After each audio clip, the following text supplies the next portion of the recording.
Okay, so our viewers, to discuss this issue, we have from London the expert on international affairs, Mr. Marcus Papadopoulos. So welcome with us, Dr. Papadopoulos. Today, we are facing the first real confrontation between the Supreme Court and Donald Trump. The question is, are we truly facing an inflection point, a real inflection point in the relation between the two parties, especially that the Supreme Court has issued a lot of decisions before towards decisions that Trump wants? I should first of all like to say that there is a compelling case for American tariffs on imports, because for many years, other countries in the world did exceedingly well in their economic relations with America. Indeed, they did better in their economic relations with the US than what the Americans did with them. And a prime example of that is Canada. To this day, Canada is a parasite on America. Now, turning to the decision of the US Supreme Court. Well, as you correctly said, the US Supreme Court over many years now has made judgments on the policies, on various policies of different American presidents. And it is very clear to anyone that American presidents not only violate international law, but they also violate American law, they violate the US Constitution. I believe that when it comes to the current verdict of the US Supreme Court, there will be a lot of legal wrangling, not just in public view, but also behind the scenes. I strongly suspect that the Trump administration will be able to continue imposing tariffs on imports. Because as I said, the history shows that the US Supreme Court on the one hand can say something, but on the other hand, an American president can continue with the policy. We should be very aware that the American president, that the American executive has a lot of powers.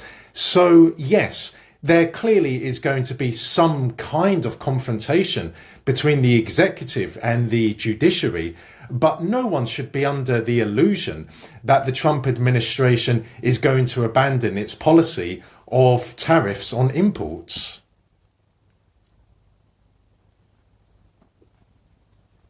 And of course, to affirm your position, Dr. Papadopoulos, Trump took a decision to challenge the Supreme Court, and he imposed tariffs, 10% tariffs, and it seems that he intends to raise them to 15% as well. And so the confrontation was not delayed, and Trump challenged the Supreme Court, and even he described the decision as being influenced by foreign countries. Okay, what are the consequences of this clash between Trump and the Supreme Court? And in your opinion, who's going to prevail? Well, it just demonstrates that America is extremely polarized, more divided than it has ever been before. And I strongly suspect that the US Supreme Court judges have been influenced by other forces. As you said, Trump has cited the foreign factor. Well, that is possible, but I also believe that the judges have been influenced to some degree by the American deep state. Because whilst Trump is not independent of the American deep state, he is not at the same time controlled by the American deep state. There is something happening behind the scenes in Washington. And for the last few months, indeed, almost for the last year, in fact, I have argued on our Mayadeen and other television channels that there is a struggle for power in Washington between Trump and his administration on the one hand and the American deep state on the other hand. And I do find it quite peculiar, but not surprising, that the US Supreme Court judges said that other countries in the world are now due refunds. I do not believe that is in their remit to make such a comment, to make such a judgment. They are there to determine whether the tariffs are legal or not. But they have gone further. They have gone further, and they have said that countries in the world now need to be paid refunds by the American government. I do find that very suspicious.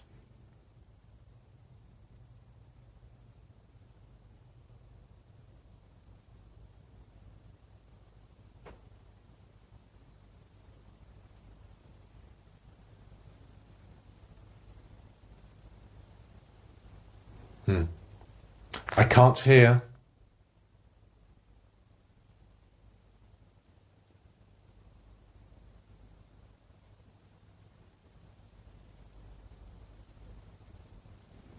I didn't entirely catch your whole question, but I should say this, that the decision of the US Supreme Court is not going to be the end of the story in regard to American tariffs. Far from it. This is just the beginning.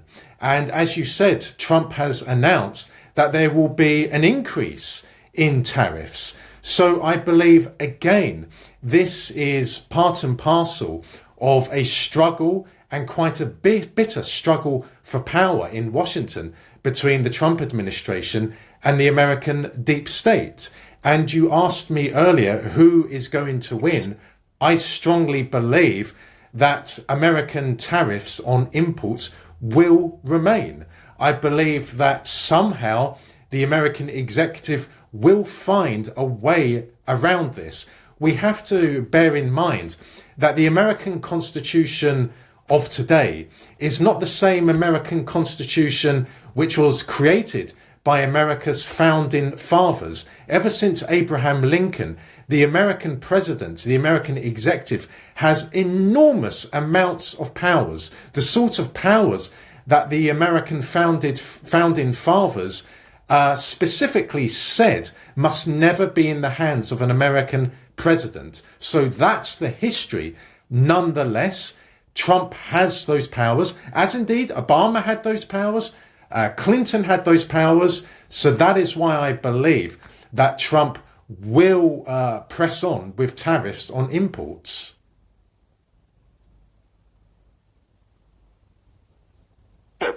To take another opinion, the opinion of Dr. William Lawrence, the political science professor in the American University in Washington, from Washington. So, what do you think, Dr. William Lawrence, about what our guest from London said, Dr. Marcus Papadopoulos, the expert on international affairs? He said that Trump is going to prevail and he is going to continue to impose tariffs.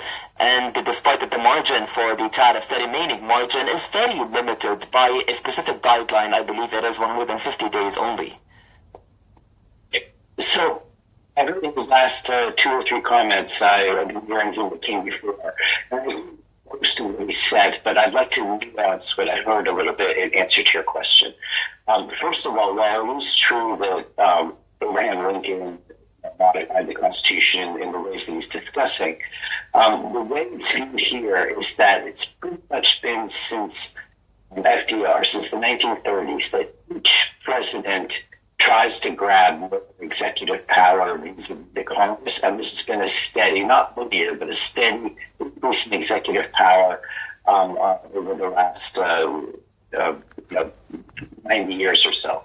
And then what Trump has done, and this is in contrast to the first Trump administration as well, Trump 2.0 we call it, he's got executive powers, and he's basically started to ridicule, attack, and threaten to incarcerate members of Congress who don't agree with him, and judges he appointed that don't agree with him. And this is part of the power struggle that your other guest was talking about on many fronts. And so, from a political point of view, what's really important about what happened on Friday is that three Trump justices broke from him on a major decision and opened up the way in the internal debates. If you look at all the arguments within the decision and the concurrences and the counter opinions, that they are ready also to counter Trump on other executive powers that he's trying to grab. Now, on tariffs, Trump took a misreading of the 1977 law, basically about emergencies, to impose all these tariffs around the world illegally. That's what the Supreme Court said. And that was turned to a 1974 law, which basically talks about national security and says, I'm going to reimpose these tariffs. But these aren't the 100% tariffs we saw in China or the 50% tariffs we saw on some African countries. These are, as you said, 10 and now 15% tariffs with lots of exceptions, 150-day period. And it's a misreading of the law. And so that's going to start a whole other set, as your other guest said, a whole other set of lawsuits, a whole other set of challenges. As Congress, which has several resolutions, including Republicans, against these tariffs, which hasn't been rebutted enough, but there was a big among Republicans in Congress against the tariffs, particularly on Canada, that this is part of the slow unraveling of Trump's efforts to gain king-like powers in the United States. And so that's the big picture here, that it's getting harder and harder for Trump to impose his will on the other branches of government. It will be a gradual back of powers by the other branches of government. It won't be immediate, but it was Trump politically, as your other guest said, he will impose tariffs by any means that he can. But Dr. Lawrence, Trump, when he imposed the tariffs, he said that I am imposing them for the United States and for national security of the United States and to resolve the imbalance in the expenses and the budget with some countries, foreign countries. Do you not believe that the decision by the Supreme Court undermines the powers of the United States President when it comes to making America great again and resolving the issues of national security? Almost every premise of your question is wrong, because the tariffs making America great again. There were balance of power issues. There were almost everything in there is incorrect. So I can't really respond without unraveling the incorrect assertions there. But what Trump is trying to do is language of the 1974 law about balance of payments to make the assertion that you were just talking about, while most of the Republicans are quietly or publicly saying tariffs are a bad idea because they're a tax on Americans, they increase American prices, and they do nothing to rejuvenate American manufacturing, which is the pretext Trump is using for the powers. It's very interesting in the Supreme Court arguments that one of the arguments Trump made is that the tariffs give him leverage over foreign nations. As you know, he's been slapping tariffs on and taking them off. When people do other things he likes or wants them to do, whether it was Brazil or their internal politics and all you go around the world, who use tariffs as a foreign policy weapon for things that have nothing to do with economic interests.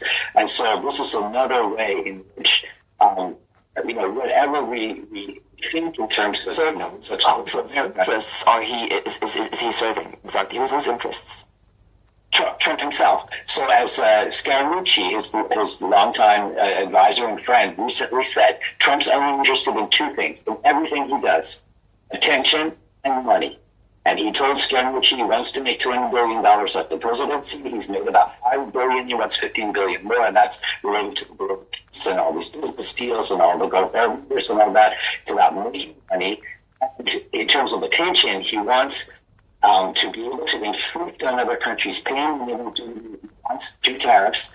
But the problem is, while it does decrease their sales of goods to the United States, it's a tax on Americans. So Americans have paid $90 billion, including the estimates I heard you say $170 billion, which is a tiny fraction of our $7 trillion budget. He also said he's going to make up for tax cuts for the wealthy with these tariffs, which he can barely do. So almost everything Trump is saying is wrong in terms of the pretext and in terms of the interests of Americans. I mean, the best way for Americans' economy to get better is limit tariffs on things to protect things like intellectual property and steer She thinks the Supreme Court said the U.S. should be doing, but all these other tariffs are pretty much bogus, and that's what the Supreme Court said. Now, Congress, it's going to shift to Congress now, because Congress will have to pass laws to support these temporary tariffs, the 10 to 15%, and there'll be a big debate about what's good for the American economy, but the growing consensus among all Democrats, all which is the largest of this issue, Mr. Lawrence. I would like to ask Mr. Papadopoulos, Dr. Papadopoulos, about the European position. Europe recently negotiated Trump on tariffs, approximately 15% tariffs. So the statement of Emmanuel Macron after the Supreme Court's decision says that it is good that there are supervision mechanisms in democracies like the United States. Is this what Europe is relying on, as it is paying a high price when it comes to its relations with the United States today? Well, most regrettably, America, via the European Union and via NATO, has a lot of influence and power in Europe.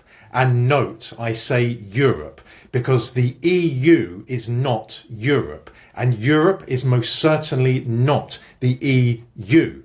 So whilst the EU is an economic rival, economic fraternal rival to America, at the same time, the EU is beholden to America. So there is very little that the EU leadership can do to avoid paying tariffs.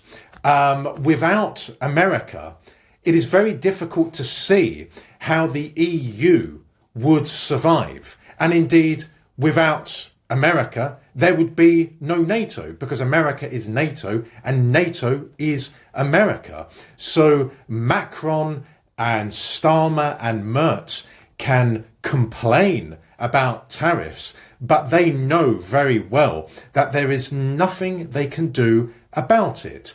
And in regard to the personality of Trump, well, yes, he does like the spotlight on him, but so did Obama, so did Clinton. And in regard to the interests of the American people, well, it was certainly not in the interests of the American people for the US-Mexico border not to have been patrolled. But Obama and Clinton, they did not threaten the European countries with their interests, and did not pressure them, and they did not propose that they're going to take some of their lands like Greenland. And Trump did threaten. They threatened 8 European countries with tariffs if they do not support his takeover of Greenland.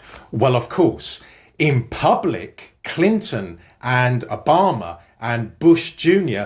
did not do that, but behind the scenes, they most certainly did. The difference between Trump on the one hand and the likes of Obama, Clinton and Bush Jr. on the other hand is that Trump is just far more honest. What he thinks, he says, and he says in public. Whether you like that or not is irrelevant. He is far more honest. And as I said, it was not in the interests of the American people for millions upon millions of illegal immigrants to have been imported into the US by the Biden administration. And at the same time, it was not in the interests of the American people for Obama and Clinton to have been supporting terrorist groups in the Middle East. For example, in Syria, and also let us not forget that Clinton facilitated the arrival in Bosnia of Al-Qaeda from Afghanistan during the Bosnian Civil War. So we must not forget those realities.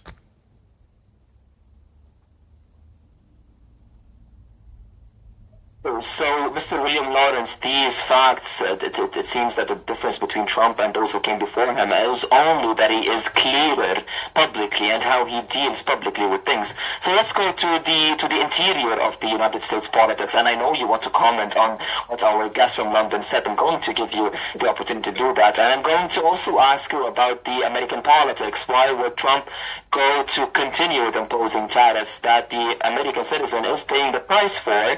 And there's going to be the congressional elections. 58% of the independent see that the tariffs are bad.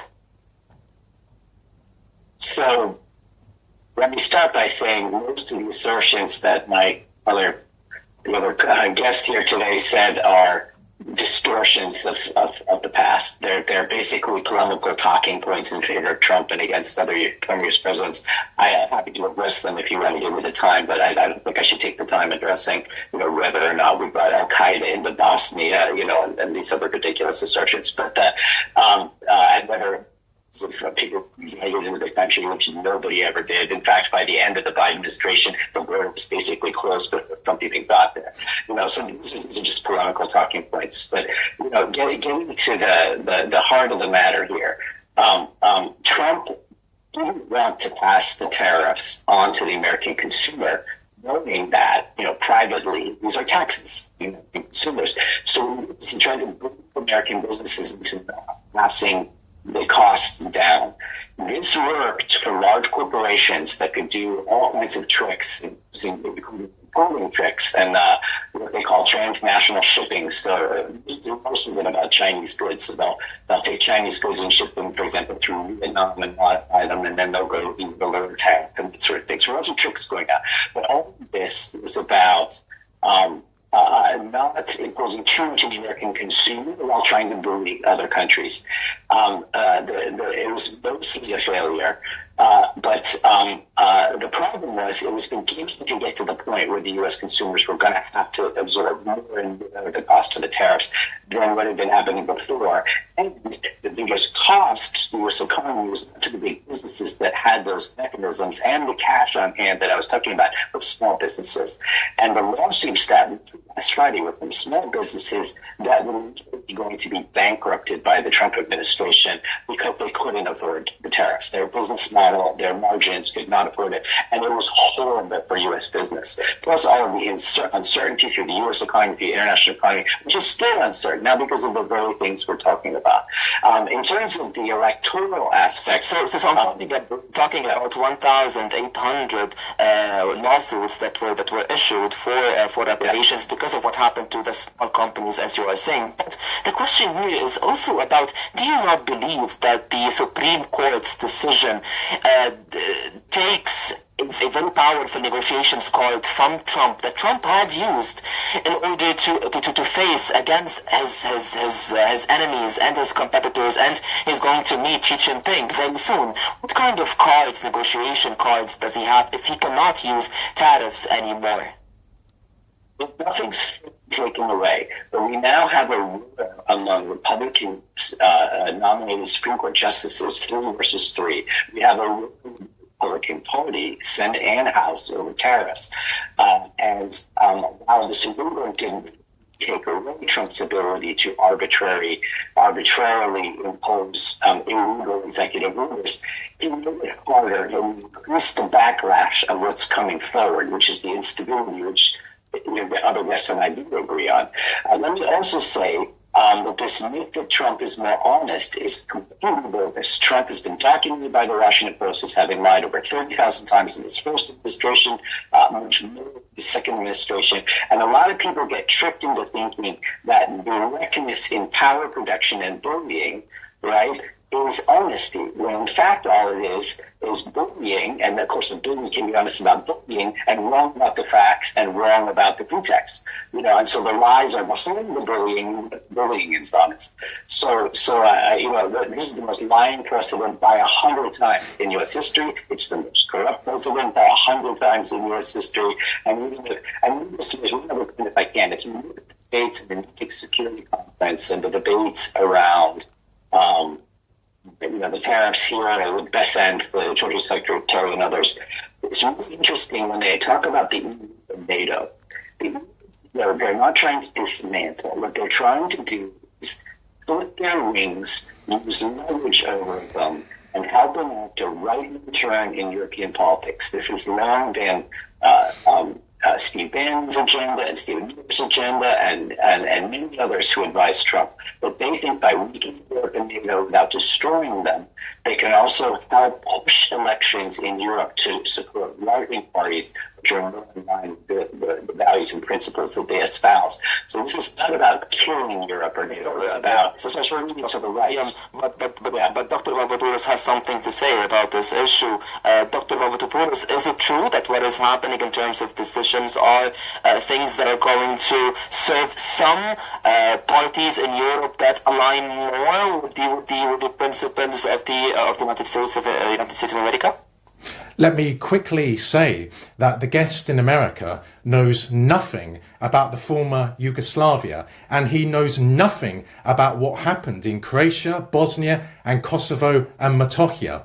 Now, turning to your question, well, yes, this issue is going to serve the interests of certain groups in Europe, but again, it will serve the interests of the European Union leadership. It will serve the interests of the British ruling elite. And of course, it will serve the interests of NATO.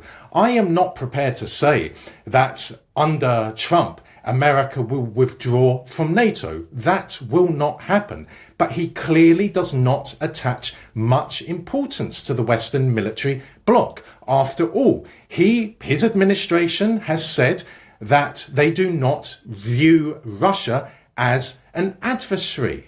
So again, this is part and parcel of a struggle for power between Trump and his administration and, on the other hand, what I call the Western ruling elites. I have said time and time again, I do not believe that Trump is a saviour, but as a British person, I will take whatever good comes from the Trump administration. So, for example, he talks about the importance of Europe preserving its identity, preserving its civilization.